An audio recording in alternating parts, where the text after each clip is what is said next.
Всем привет! Вы на канале Заброшенная Прибалтика. В советские времена в курортном городе Юрмала было построено много разных санаториев и ресторанов. Пожалуй, самым известным был Юрас Перле, от которого сейчас не осталось и следа. Но некоторые санатории дожили и до наших дней. Многие находятся в аварийном состоянии.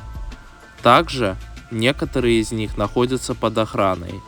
Но встречаются и такие, где можно встретить роскошь былых времен. Ну что ж, приятного вам просмотра!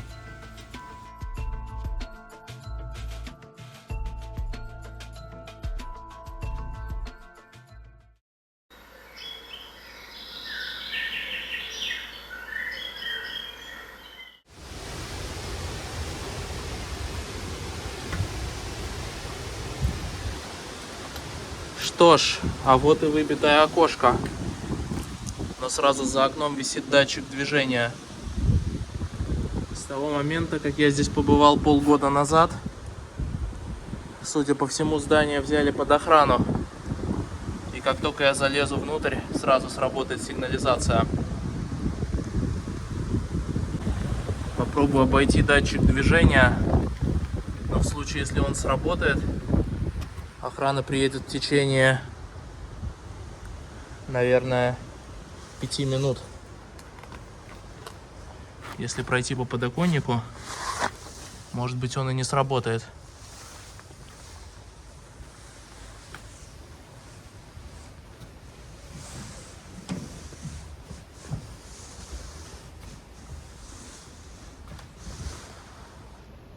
Пока вроде не сработал. Но здесь может быть еще много датчиков.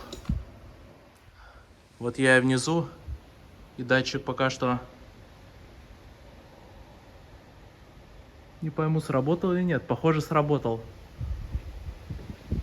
Да, ребята, сработала сигнализация.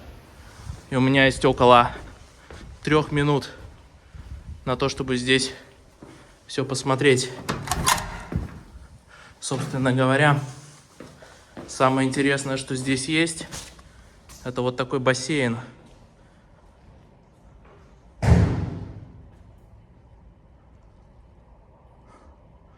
Бассейн весьма красив. И для Юрмалы сохранился он весьма неплохо. В том числе и благодаря тому, что это здание охраняется. Как-то, конечно, мне тут очень не по себе, скажу вам честно. Что ж.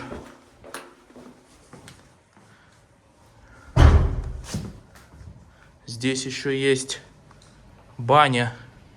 Но где они находились, я точно уже не помню. А, вот. Такой небольшой бассейн. И сауна.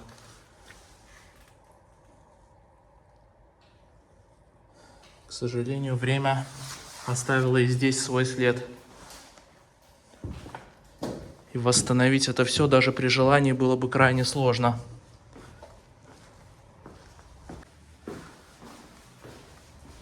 Еще одно интересное помещение. Здесь тоже 2 таких бассейна и достаточно глубоких. И 2 ванных.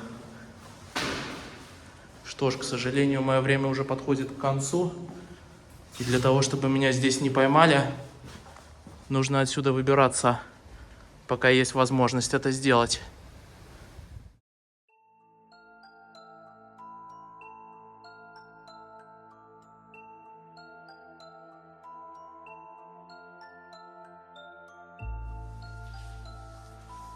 Нахожусь я уже в следующем здании. И здесь, по моей информации, должен был располагаться тоже санаторий.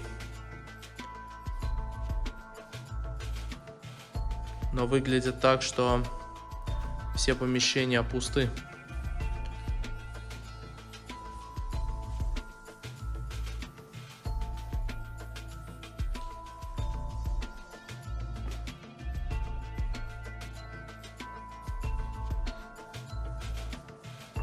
Тут, видимо, была сауна.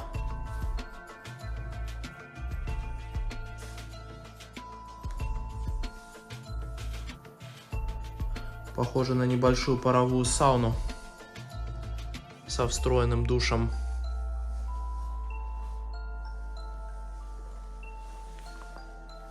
А также тут такой небольшой бассейн, джакузи. Но видно, что в нем давно никто не плавал.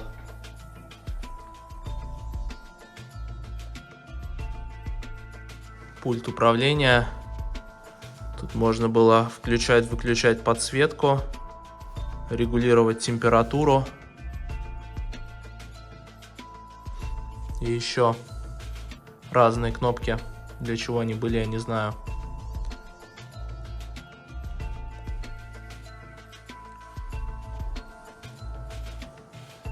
Кабинет водных процедур. Все уже демонтировано. Осталась одна ванная. Выглядит достаточно красиво.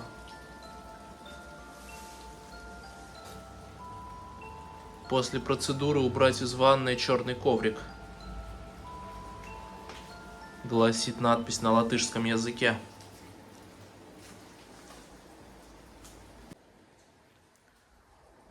Еще одна комнатка с водными процедурами. Здесь уже остались 2 ванных. А также душевые кабины.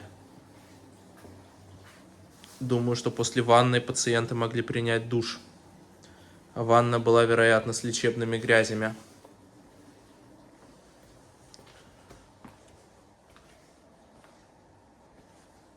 В основном же все остальные помещения пустые и находятся в довольно печальном состоянии.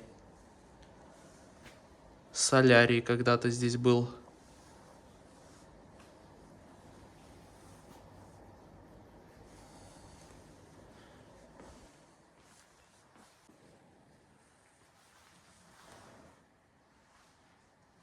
Лестница на 2-й этаж. И стоит такая подставка. Сюда клали документы. И ведущий зачитывал речь на весь зал. А в эту штуку ставился микрофон. Я уверен, что у этого предмета есть свое название. Кто знает, напишите в комментарии. На 2-м этаже, судя по всему, должен быть актовый зал. И что-то мне подсказывает, что либо он будет в очень плохом состоянии, либо в очень хорошем. Стоят уже кресла на лестнице.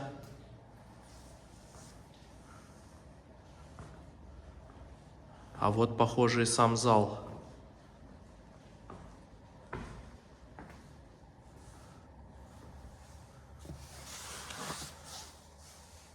Тут были туалеты.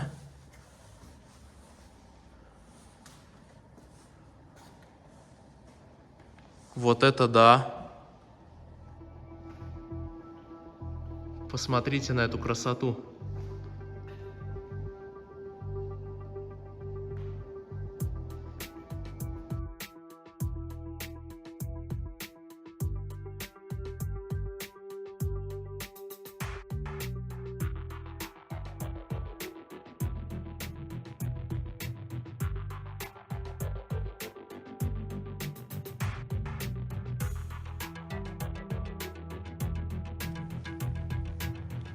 Очень сложно, конечно, передать всю красоту этого зала через камеру, но я действительно шокирован.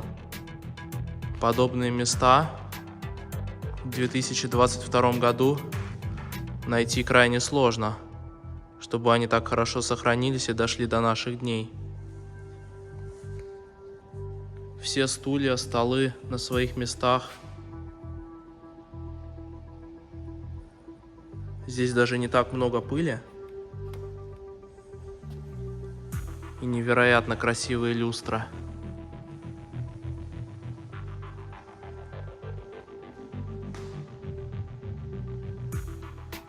Я думаю, все это было построено в советские времена. И здесь проходили различные семинары, деловые встречи довольно серьезных людей.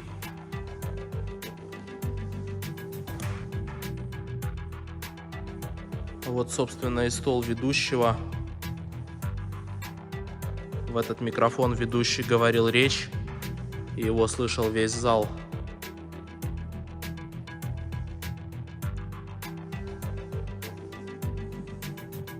Удивительно, что это все дошло до наших дней в таком состоянии. А вот тут стоят различные весьма интересные плакаты.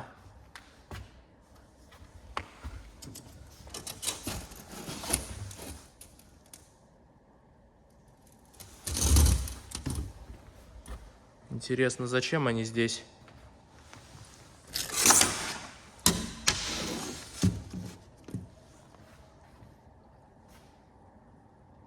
Возможно, здесь проходили различные увеселительные мероприятия, и артисты, находясь на сцене, показывали вот эти плакаты. Причем плакаты на русском языке. А я сказала мужу, что я на работе. Причем это еще не все плакаты. Один из плакатов стоит прямо на столе.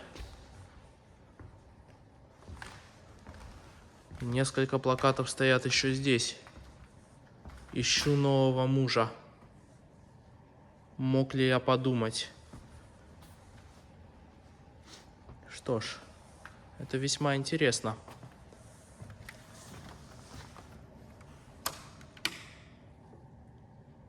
Электричества здесь нету. Собственно, это и доказывает то, что этот зал заброшен. А вот на столе стоит что-то интересное.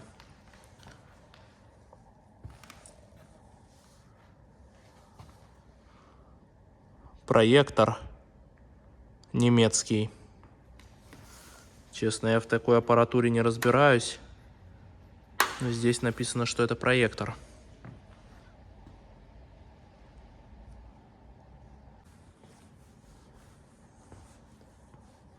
Конечно, я в шоке от этой находки.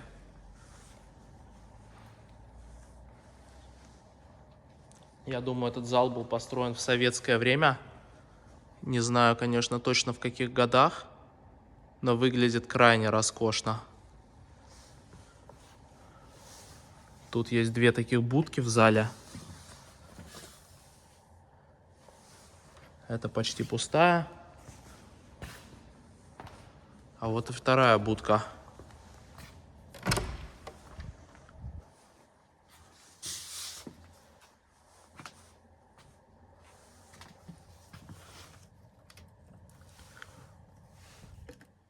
Аппаратура с антеннами. Тоже, судя по всему, немецкая. Здесь остался старый микрофон. Такой же, как и стоял там на столе. И есть даже новый, нераспечатанный, точнее, непользованный микрофон. Судя по его внешнему виду, лежащий в коробочке. Его так никто ни разу и не достал. И не использовал. Еще один микрофон. Но эти микрофоны уже современные. Значит, закрыли этот актовый зал, вероятно, не так уж и давно. Микрофоны. Наушники. Старые наушники. Причем наушников здесь достаточно много. Десятка 3, наверное. Возможно,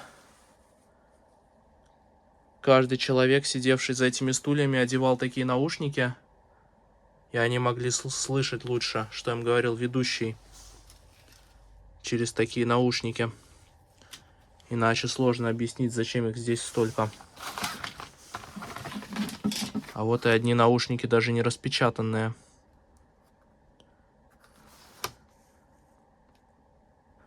Но вся аппаратура Явно, что не советская. Английская или немецкая. Еще ящик. Еще одни наушники. Это уже весьма интересно становится. Микрофон.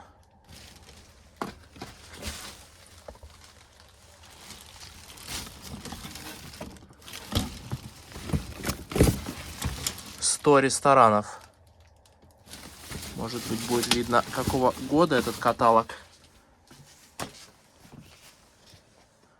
2002 год. Здесь, наверное, указаны лучшие рестораны 2002 года в Латвии или в Риге. А может, даже и в Юрмале. Собственно, туристический буклет про Юрмалу 2005 года.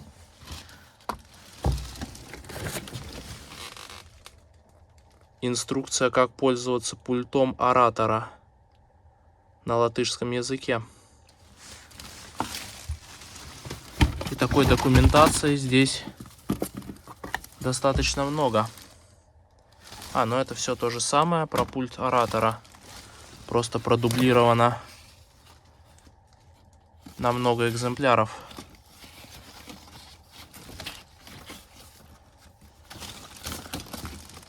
То же самое.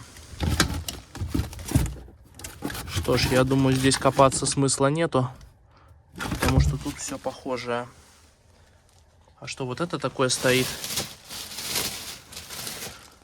Провода. Это просто ящик с проводами. Что ж, вот это, конечно, интересные находки. Весьма.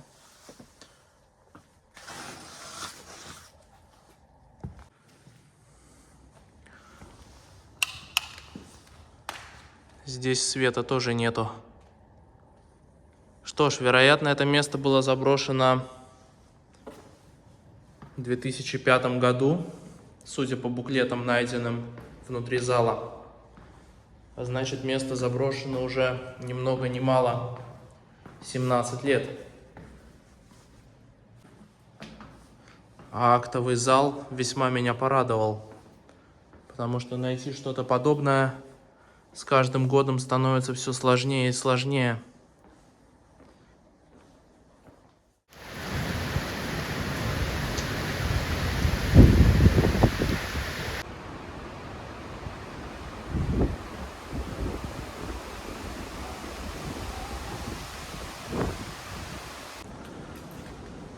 Что ж, вот и еще одна гостиница.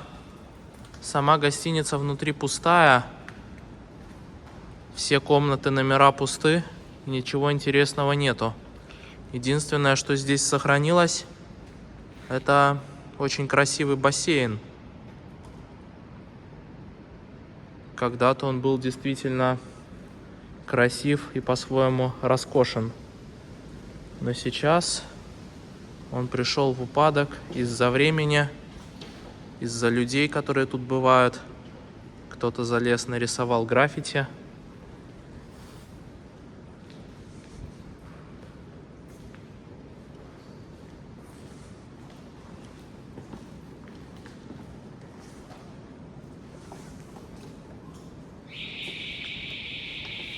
И снова сработала сигнализация. Вот висит датчик, и он сработал. Что ж, этот этаж полностью пуст. Здесь когда-то были сауны, но их зачистили. Делать здесь больше нечего, поэтому мы отсюда уходим.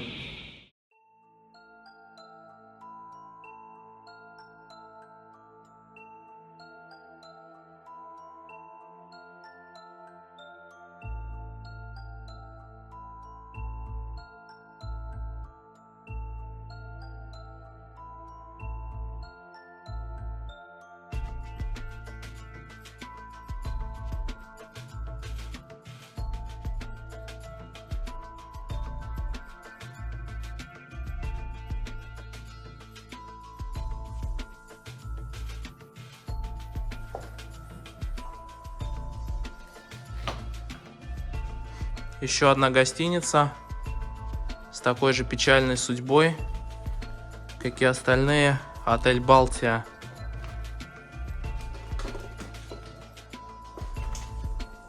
Тут когда-то был гардероб, вешалки, мебель,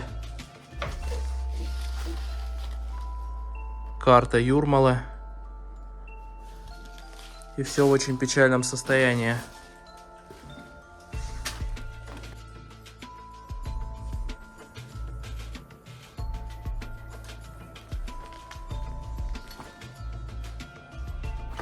Пианино. Пианино Рига.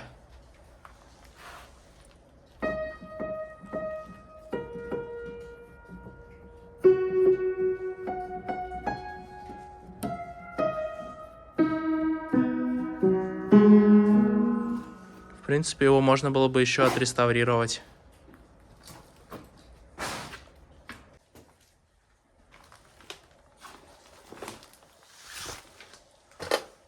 Кладовка с документами.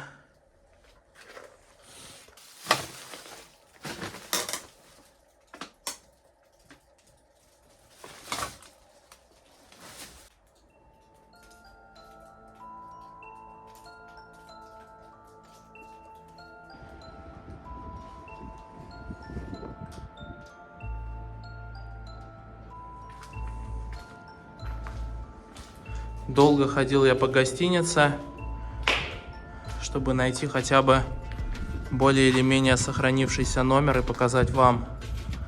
К сожалению, все номера здесь примерно в таком состоянии. Это когда-то был туалет, шкафы для одежды постояльцев и сам номер. Такой довольно компактный. Люстры до сих пор остались, на удивление. И кое-где осталась мебель. По всему зданию валяется разбитая электроника. Здесь побывали мародеры уже задолго до наших дней. И все отсюда ценное вынесли и разбили.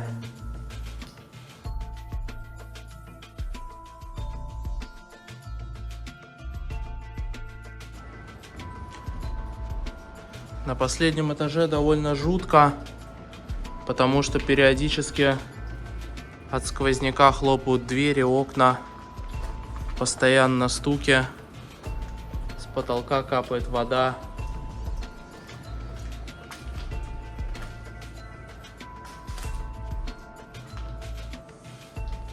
И снова разбитая электроника, и на полу валяются разломанные телевизоры. Многие из вас, возможно, снова дверь хлопнула. Многие из вас, возможно, подумают, зачем я включил в выпуск эту гостиницу. Гостиницу я включил в выпуск для того, чтобы показать вам, в каком состоянии находится большинство заброшенных санаториев в Юрмале, построенных во времена СССР. И очень редко можно найти что-то более или менее хорошо сохранившееся. А вот такой вот вид открывался для постояльцев, которые жили в гостинице.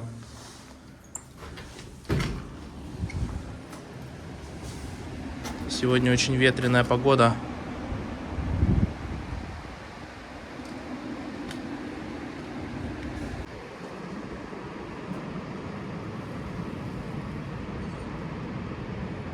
Спасибо всем за просмотр. Надеюсь, вам понравилось видео о заброшенных санаториях времен СССР в Юрмале. И до новых встреч, и всем удачи!